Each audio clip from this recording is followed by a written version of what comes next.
अब हाम्रो हेटौडामा पनि यति सस्तोमा यति मिठो खाजा सेट कता भन्नुहुन्छ भने हाम्रो हेटौडा पारिजात पथ नेवारी खाजा घरमा रहेको छ। विगत 15 वर्ष अगाडिदेखि सञ्चालन गर्दै आइरहनु भएको रहेछ हाम्रो दिदीले यो नेवारी खाजा घर चाहिँ।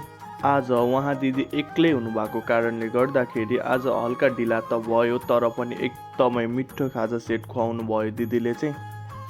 275 चाहिँ तपाईँहरूले बारा, अन्डा, सलाद अनि भुटन, छोइला, सुकुटी, आलु फ्राई, आलुको अचार, चना, भटमास सादेको अनि माछा अनि चिउरा खान सक्नुहुन्छ तपाईँहरूले चाहिँ।